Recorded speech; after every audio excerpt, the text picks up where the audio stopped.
Bonjour à toutes et à tous. Alors aujourd'hui, épisode 1 sur l'orthogonalité dans l'espace avec un cours et quelques exercices. Vous trouverez dans le descriptif de la vidéo un document en format PDF ainsi qu'un lien vers mon nouveau blog où vous pourrez trouver des documents concernant les maths expertes au mois de septembre 2024 et des documents concernant la spécialité au mois d'octobre 2024. Sur mon blog, n'hésitez pas à regarder la colonne de droite pour les archives. Quand vous déroulez une page tout en bas, vous avez besoin parfois aussi de cliquer sur un article plus ancien ou plus récent ou revenir sur l'accueil. Je rappelle que cette série de vidéos de cours, je l'ai faite en fait en pensant notamment à tous les élèves qui sont déscolarisés pour des raisons diverses et variées, notamment pour cause de maladie. Paragraphe 1, les généralités sur le produit scalaire. Alors, le produit scalaire a été abordé dans le plan en classe de première. On va voir que ça ressemble beaucoup. Donc, une définition, on prend deux vecteurs U et V de l'espace et on considère que le vecteur U est égal au vecteur AB et le vecteur V est égal au vecteur AC. Alors, on prend un plan qui contient les points ABC. Et puis, le produit scalaire des vecteurs U et V, noté U scalaire V, est le produit scalaire des vecteurs AB et AC calculé dans le plan P. Donc, on se ramène au produit scalaire dans un plan. Alors, les rappels, si le vecteur U, c'est le vecteur nul, le vecteur V, c'est le vecteur nul, alors vecteur U scalaire vecteur V est égal à 0. Ensuite, si les deux vecteurs U et V ne sont pas nuls, alors le produit scalaire de U et de V est égal à AB multiplié par AC multiplié par cosinus alpha, où alpha est une mesure de l'angle géométrique BAC. Bon, en général, on considérera qu'alpha est donné en radians. Alors, une petite remarque orale, AB, on pourra le remplacer par norme de U, AC par la norme de V. Une remarque, c'est que en classe de première, vous avez dû voir que si l'angle alpha est supérieur ou égal à 0 et strictement inférieur à pi sur 2, alors le produit scalaire des vecteurs U et V est strictement positif. Si alpha est égal à pi sur 2, le produit scalaire des vecteurs U et V est nul. Et si alpha est plus grand que pi sur 2 et inférieur ou égal à pi, alors le produit scalaire des vecteurs U et V est strictement négatif. C'est le signe du produit scalaire. Une propriété que nous allons admettre, que vous avez vu en première, U et V sont des vecteurs non nuls de l'espace, tels que vecteur U égale vecteur AB et vecteur V égale vecteur AC. Alors j'ai dit, vous l'avez vu en classe de première, évidemment, c'était pour des vecteurs du plan, mais comme on se ramène à un plan ici, si le point H est le projeteur orthogonal du point C sur la droite AB, alors le produit scalaire des vecteurs AB et AC, c'est aussi le produit scalaire des vecteurs AB et RH. Donc, autrement dit, on peut dire que U scalaire V est égal à U scalaire W, où le vecteur W est égal au vecteur H. Donc, une petite figure ici, K1. En fait, ici, l'angle alpha est compris entre 0 et pi sur 2. Et bien, dans ce cas-là, U scalaire V, c'est la norme de U multipliée par la norme de W, puisque l'angle, en fait, entre les vecteurs U et W, est égal à 0. L'angle BAH. Et deuxième cas, le produit scalaire des vecteurs U et V, c'est l'opposé du produit des normes de U et de W quand alpha est obtus. Ici, le cosinus de alpha est strictement négatif, alors que dans le premier cas, le cosinus de alpha était positif. Définition, le produit scalaire U scalaire U, c'est ce qu'on appelle le carré scalaire du vecteur U, il est noté carré scalaire du vecteur U. Une propriété, nous allons l'admettre, mais oralement on va la démontrer. Pour tout vecteur U de l'espace, le carré scalaire du vecteur U, c'est le carré de la norme du vecteur U. Alors comment démontrer? Il suffirait de se ramener au cas numéro 1 ici, puisque à ce moment-là, U scalaire U, c'est norme de U multiplié par la norme de W, mais le vecteur W, c'est le vecteur U. Et donc, ça nous donne bien U scalaire U égale norme de U au carré. Bon, autre façon de voir les choses, vous pourriez remonter à la définition, hein, et puis se dire, si le vecteur U est nul, le carré scalaire du vecteur U, c'est 0, et donc c'est égal aussi à sa norme au carré, ou alors si le vecteur U n'est pas nul, U scalaire U, c'est norme de U fois norme de U fois cosinus 0, et cosinus 0 vaut 1. Donc on retrouve que le carré scalaire du vecteur U, c'est la norme de U au carré. Alors exercice 1, BCD est un tétraèdre régulier d'arête 4, calculez le produit scalaire des vecteurs BC et BD. Correction de l'exercice 1, donc ABCD est un tétraèdre régulier d'arête 4. Alors qu'est-ce que ça veut dire qu'un tétraèdre est régulier? C'est que toutes ses arêtes ont la même longueur 4, c'est-à-dire que toutes ses faces sont des triangles équilatéraux. Calculez le produit scalaire des vecteurs BC et BD. Alors une figure en perspective dans l'espace réalisée avec le logiciel GeoGebra. Hein.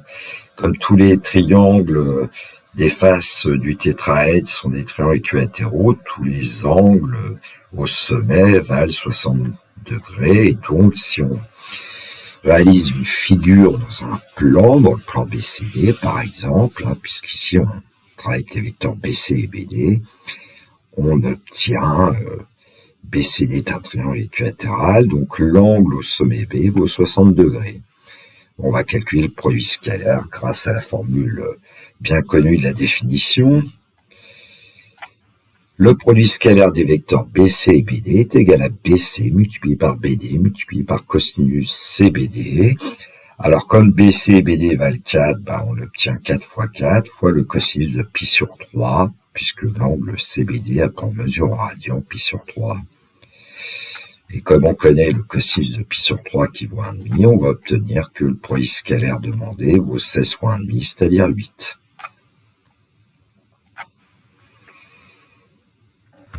Paragraphe 2, propriété du produit scalaire. Alors une propriété que nous allons admettre, les vecteurs U, V, W sont des vecteurs de l'espace et lambda est un réel. Alors la première propriété s'appelle la propriété de symétrie. U scalaire V est égal à V scalaire U. Elle a été démontrée dans le plan en classe de première. Et ici, les vecteurs U et V, on peut s'arranger pour les représenter dans un même plan. Donc la propriété est encore valable. Même chose pour 2A. Lambda vecteur U scalaire vecteur V, c'est aussi lambda facteur du produit scalaire de U et de V. Alors ici, on peut aussi se ramener dans un plan. Donc la propriété de la classe de première est encore valable. Par contre, pour la deuxième propriété, on peut avoir un problème parce que les vecteurs U, V, W ne sont pas forcément coplanaires. Donc on va l'admettre. Vecteur U scalaire vecteur V plus vecteur W, c'est vecteur U scalaire vecteur V plus vecteur U scalaire vecteur W. On distribue. Encore une propriété que nous allons admettre avec deux vecteurs U et V de l'espace, mais on pourrait la démontrer assez facilement. Ça a été fait en classe de première. Le carré scalaire de U plus V, c'est carré scalaire du vecteur U plus 2 fois le produit scalaire de U et de V, plus le carré scalaire du vecteur V. C'est une identité remarquable. On peut l'écrire un petit peu autrement avec les normes, c'est-à-dire que norme de vecteur U plus vecteur V au carré, c'est norme du vecteur U au carré, plus 2 produit scalaire des vecteurs U et V, plus norme de V au carré, puisqu'on sait que le carré scalaire d'un vecteur W, c'est la norme de W au carré. Deuxième propriété, Encore une identité remarquable, le carré scalaire de la différence des vecteurs u et v, c'est le carré scalaire du vecteur u moins 2 fois le produit scalaire des vecteurs u et v, plus le carré scalaire du vecteur v. Autrement dit, on peut l'écrire aussi avec des normes. Norme du vecteur u moins vecteur v au carré, c'est le carré de la norme du vecteur u moins 2 fois le produit scalaire du vecteur u du vecteur v, plus le carré de la norme du vecteur v. Troisième identité remarquable, vecteur u plus vecteur v scalaire vecteur u moins vecteur v, c'est le carré scalaire du vecteur u moins le carré scalaire du vecteur v. Autrement dit, ce produit scalaire, c'est aussi la norme du vecteur u au carré moins la norme du vecteur v au carré. Propriétés, les formules de polarisation qui ont été vues en classe de première aussi. Alors j'ai mis admis, mais on pourrait les démontrer à partir de ce qu'on a obtenu. Si vous regardez par exemple ce que j'ai grisé ici, pour exprimer le produit scalaire du vecteur u et du vecteur v, il suffit d'isoler par exemple deux vecteur u scalaire vecteur v, ça donnera norme du vecteur u plus le vecteur v au carré, moins norme de u au carré, moins norme de v au carré. Et en divisant par 2, on obtient évidemment la formule qui est écrite ici. Et puis en utilisant la deuxième égalité, que je mets en grisé là à l'écran, on va obtenir aussi une expression du produit scalaire des vecteurs u et v. Je ne vais pas insister, on va obtenir le produit scalaire des vecteurs u et v, c'est un demi de norme du vecteur u au carré plus norme du vecteur v au carré moins le carré de la norme du vecteur u moins v. Alors je me souviens que quand j'enseignais en classe première, notamment, première scientifique, les élèves me disaient, mais comment on peut retenir tout ça? Alors je leur disais, mais vous n'avez pas forcément à retenir. À partir du moment où vous connaissez les identités remarquables, vous pouvez retrouver donc l'égalité avec les normes et ensuite retrouver le produit scalaire des vecteurs u et v. Alors une petite remarque, il y a une autre façon aussi d'exprimer le produit scalaire des vecteurs u et v, parce que si on regarde cette première égalité, cette deuxième égalité, en soustrayant, on va faire apparaître 4 vecteurs u scalaire vecteur v. Donc je vous laisse comme exercice et vous pourrez montrer que le produit scalaire des vecteurs u et v, c'est aussi 1 quart facteur du u carré de la norme du vecteur u plus le vecteur v, moins le carré de la norme du vecteur u moins le vecteur v. Bon, exercice 2, ABCD est un tétraèdre régulier d'arêtes 6. Les points I et J sont les milieux respectifs des arêtes BC et BD. Première question, calculer le produit scalaire des vecteurs AI et AJ. Et puis deuxième question, déduire l'arrondi à 0,1 degré près de l'angle JAI.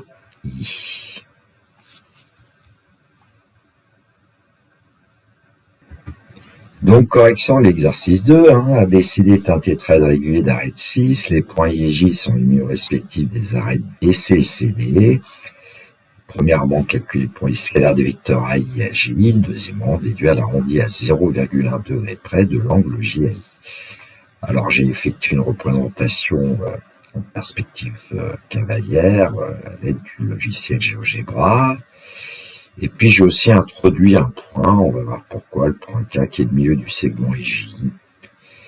Bon, GeoGebra nous donne comme valeur approchée de l'angle JAI 33,557 et donc arrondi à 0,1 près, on devrait trouver 33,6 degrés. Alors, on va essayer d'utiliser les formules de polarisation et on va pouvoir dire que, par exemple, deux vecteurs AI scalaire vecteur AJ, c'est la norme du vecteur AI au carré plus la norme du vecteur AJ au carré moins la norme du vecteur I moins le vecteur AJ au carré. Alors, pourquoi j'ai choisi cette formule de polarisation, c'est parce que vecteur AI moins vecteur AJ, ça va pouvoir se simplifier grâce à la relation de Chasles.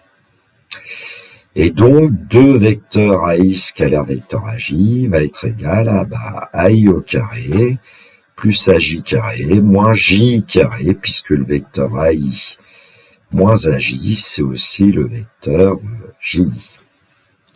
Vecteur AI plus vecteur JA plus vecteur AI, ça donne bien le vecteur JI. Alors on sait que le triangle ABC il est équilatéral puisque le tétraèdre est régulier. Et puis le point I c'est le milieu du segment BC, donc AI c'est la hauteur issue du sommet A du triangle ABC. Et dans le cadre d'un triangle équilatéral, on sait qu'à ce moment-là, la hauteur du triangle, c'est racine carrée de 3 sur 2 fois l'un des côtés. Et comme là, le côté du triangle équilatéral ABC, c'est 6, on va obtenir 3 racines de 3.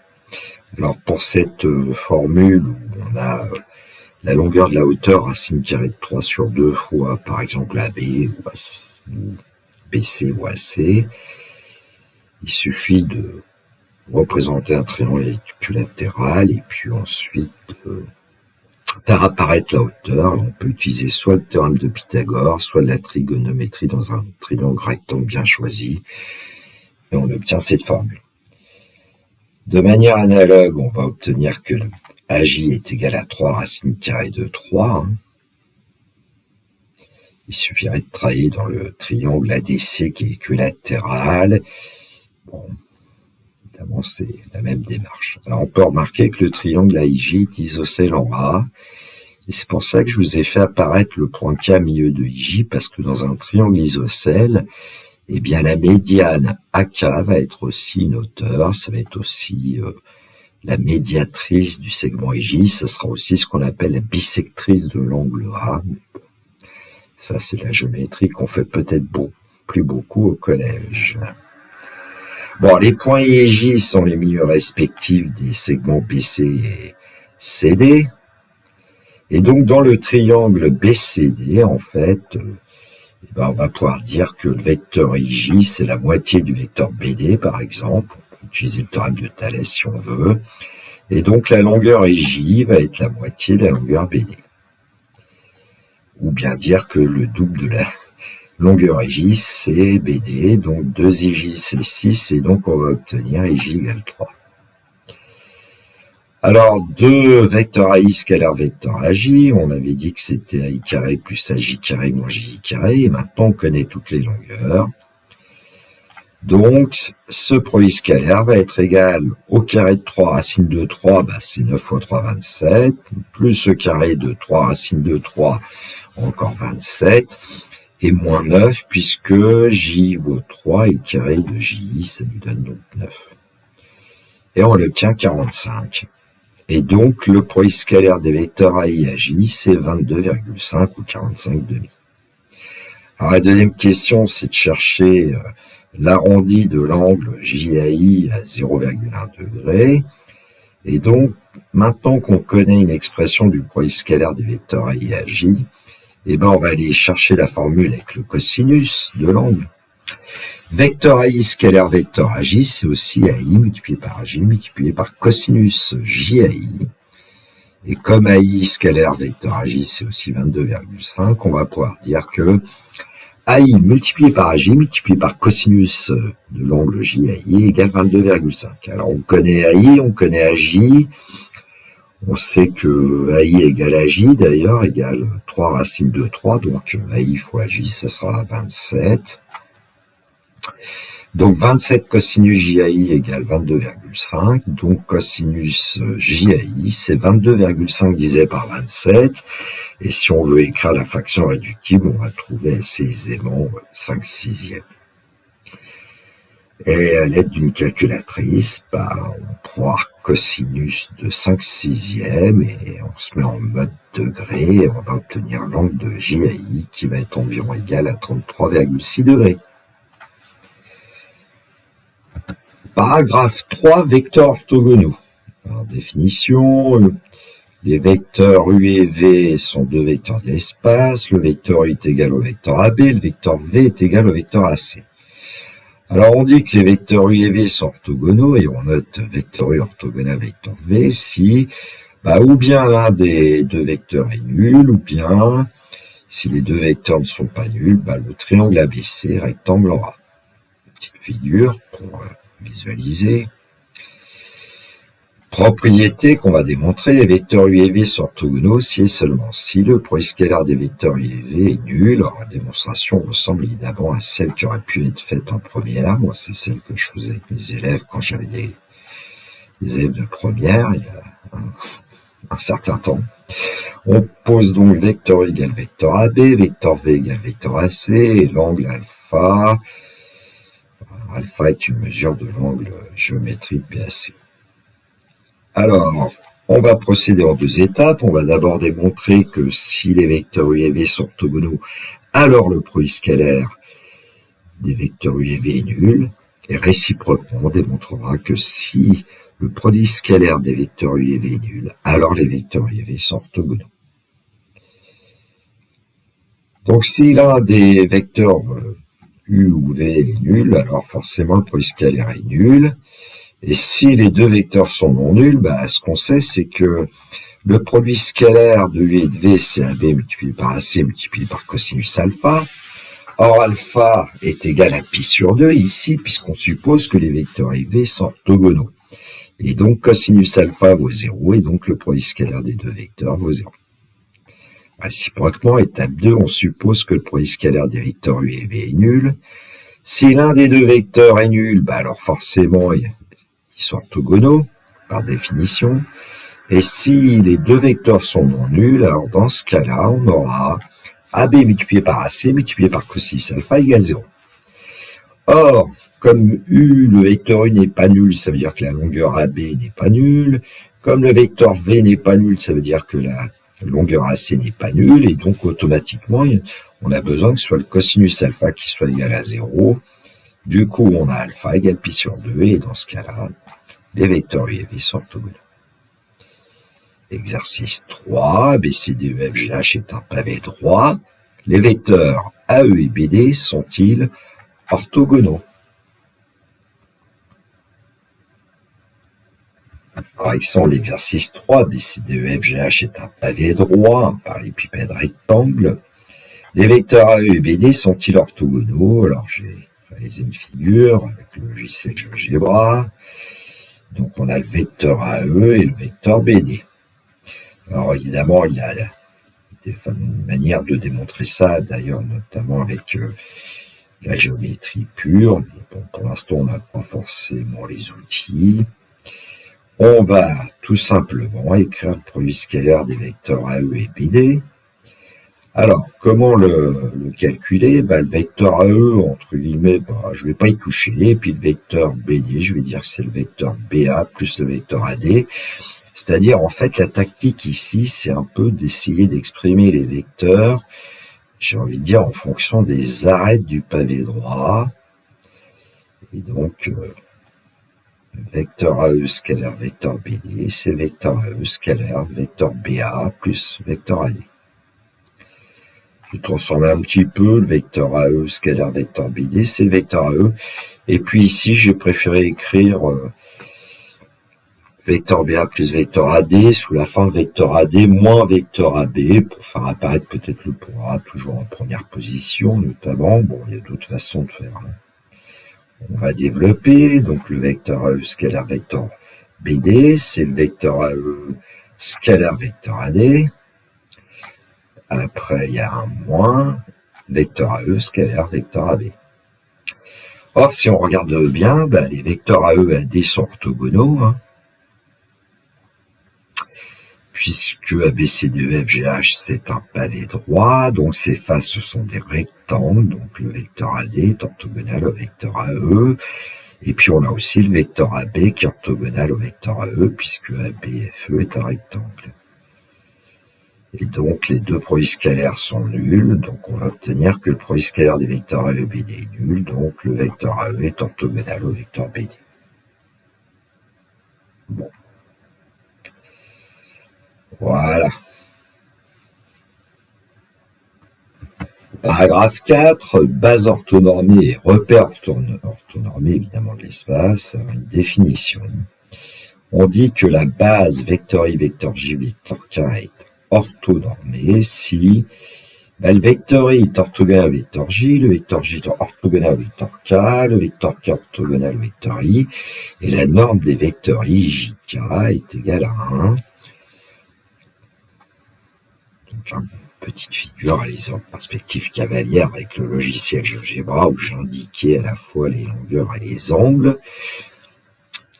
GeoGebra, de toute façon, il travaille avec un repère orthonormé. Et puis, deuxièmement, on dit que le repère O, vecteur I, vecteur J, vecteur K est orthonormé. O, c'est un point, si la base JK est orthonormée. Bon. Alors, dans tout ce qui suit, c'est-à-dire dans ce paragraphe, l'espace est muni d'un repère orthonormé. O, vecteur I, vecteur J, vecteur K. Alors, une propriété très importante. Si les vecteurs U et V ont pour coordonnées respectives x, y, z et x', y', z', alors le produit scalaire des vecteurs U et V, c'est x plus y, y' plus z, z'. Alors une preuve, on va calculer le produit scalaire de vecteurs U et V. Alors ici, c'est un peu lourd puisqu'on a vecteur x vecteur I plus y vecteur J plus z vecteur K, scalaire x' vecteur I plus y' vecteur J plus z' vecteur K.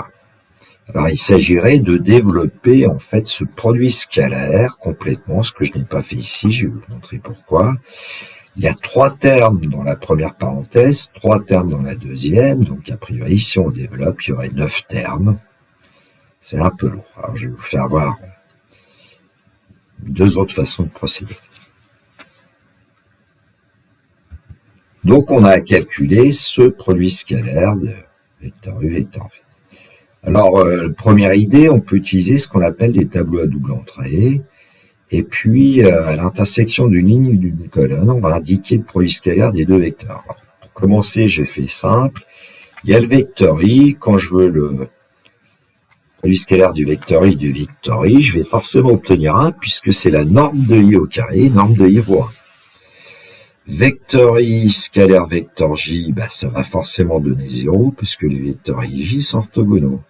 Vecteur K et vecteur scalaire vecteur I va donner 0 puisque les vecteurs K et I sont orthogonaux. Et puis on remplit comme ça les 9 cases et puis je pense que je vais vous laisser vérifier qu'effectivement on obtient ce résultat.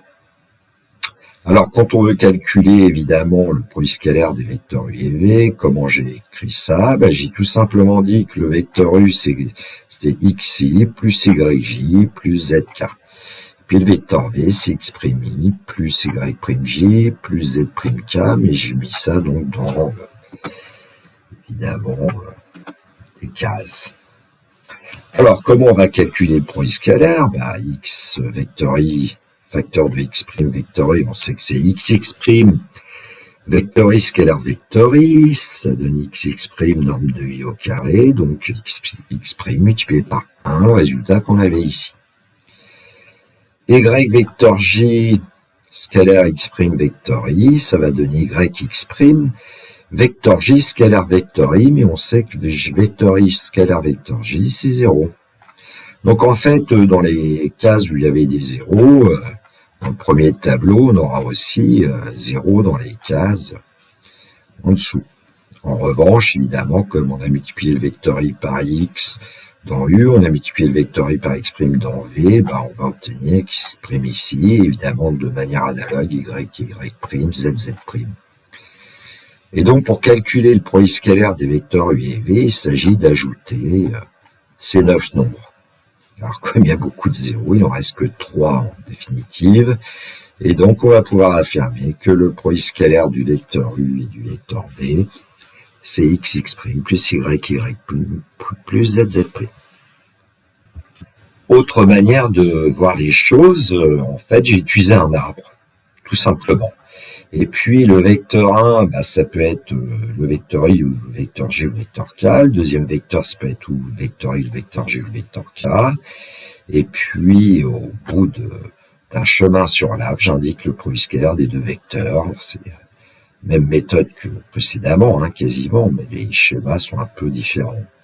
Donc vecteur i scalaire vecteur i, ça donne 1. Vecteur i scalaire vecteur j, ça donne 0. Vecteur i scalaire vecteur k, ça donne 0. Et ainsi de suite. Donc on obtient à nouveau 6 fois le nombre 0 et puis 3 fois le nombre 1. Et puis on peut se dire qu'après tout, sur cet arbre, on peut essayer de le pondérer. Par exemple, dire que le premier vecteur, ça peut être x vecteur i, deuxième y vecteur j, le troisième z vecteur k. Et puis le deuxième vecteur, si on prend le premier chemin sur l'arbre, eh bien c'est x' vecteur i. Donc x vecteur i scalaire x' vecteur i donnera x'. Évidemment, on retrouve 6 fois la valeur 0. Pour y vecteur j scalaire y' vecteur j, on obtient y'. Et pour z vecteur k scalaire z' vecteur k, on obtient z'. Alors en ajoutant les 9 nombres, bah, on obtient à nouveau que le produit scalaire des vecteurs u et v, c'est x' plus y' plus zz', c'est-à-dire le produit des abscisses plus le produit des ordonnées plus le produit des cotes. J'ai donc écrit une démonstration un petit peu rapide ici, mais je pense que avec les deux explications, tableau à double entrée, diagramme en arbre, ça doit pouvoir vous convaincre. Alors, une autre propriété qu'on va démontrer aussi, si le vecteur u a pour coordonnées x, y, z, alors la norme de u au carré, ça sera x au carré plus y carré plus z carré, c'est-à-dire la norme d'un vecteur au carré, c'est son abscisse au carré plus son ordonnée au carré plus sa cote au carré. Et puis on aura aussi une formule pour calculer la distance entre le point A et B. Alors si on considère que les points A et B ont pour coordonnées respectives x, y, a, z, a, xb, yb, zb, alors la distance de A à B au carré, bah, ça sera xb moins xa au carré, plus yb moins yk au carré, plus zb moins zda au carré. Alors démonstration déjà pour le vecteur. Alors, on rappelle que le carré de la norme du vecteur u, c'est le produit scalaire du vecteur u par lui-même, et du coup, grâce à la formule précédente, on va obtenir x fois x plus y fois y plus z fois z, et donc évidemment x carré plus y carré plus z carré. Alors pour la distance AB au carré, je vais utiliser le fait que c'est aussi le carré de la norme du vecteur AB. Alors le vecteur AB, on le sait, ses coordonnées, c'est xb moins xa, yb moins yk et zb moins zda. Donc je vais utiliser le fait que la norme d'un vecteur au carré, c'est son abscisse au carré, plus son ordonnée au carré, plus sa cote au carré, et donc on obtient la formule. L'exercice 4, A, B, C, D, E, F, G, H est un cube. L'espace est muni du repère orthonormé A, vecteur AB, vecteur AD, vecteur AE. Question 1, calculer le produit scalaire vecteur AC, scalaire vecteur BH. Et que peut-on déduire sur les vecteurs AC et BH dans les questions 2. Donc, correction de l'exercice 4, hein. Je rappelle, ABCDEFGF est un cube, l'espace est muni du repère orthonormé A, vecteur AB, vecteur AD, vecteur AE, hein, avec une figure, c'est quand même mieux. Le point A, vecteur AB, vecteur AD, vecteur AE, que j'ai pas représenté, mais qu'on pourrait rajouter sur la figure, et puis on nous demande question 1, calculer le produit scalaire des vecteurs AC et BH, et puis question 2, que peut-on déduire sur les vecteurs AC et BH? Alors, quand on regarde la figure, vecteur AC et vecteur BH, bon. Alors, les réponses, question 1, déjà, alors donc on doit calculer le produit scalaire des vecteurs AC et BH. Alors on sait que le point A pour coordonnées 0, 0, 0, et le point C, lui, il a pour coordonnées 1, 1, 0. Et donc, le vecteur AC a forcément les mêmes coordonnées que le point C, c'est-à-dire 1, 1, 0. B a pour coordonnées 1, 0, 0, et H a pour coordonnées 0, 1, 1. Donc, le vecteur BH a pour coordonnées, eh bien, 0, moins 1, l'abscisse de H moins l'abscisse de B, qui donne moins 1. Ensuite, l'ordonnée de H moins l'ordonnée de B, 1 moins 0 va donner 1. Et pour finir, la cote de H moins la cote de B va nous donner 1 moins 0, c'est-à-dire 1. Bon, maintenant qu'on a les coordonnées des deux vecteurs AC et BH, pour calculer le produit scalaire, on applique la formule de courbe, produit des abscisses, plus produit des ordonnées, plus produit des cotes. Donc 1 multiplié par moins 1, plus 1 fois 1, plus 0 fois 1, on va trouver moins 1 plus 0, c'est-à-dire 0. Et puisque le produit scalaire des vecteurs AC et BH est égal à 0, ça veut dire que les vecteurs AC et BH sont orthogonaux. On pourrait dire aussi que les droites AC et BH sont orthogonales. Alors attention, elles ne sont pas perpendiculaires. Les droites AC et BH sont non coplanaires puisque le point H n'appartient pas au plan ABC qui contient le vecteur AC. Donc méfiance, il vaut mieux dire toujours le mot orthogonal dans l'espace, puis le mot perpendiculaire, faut en être sûr, que les droites se coupent ou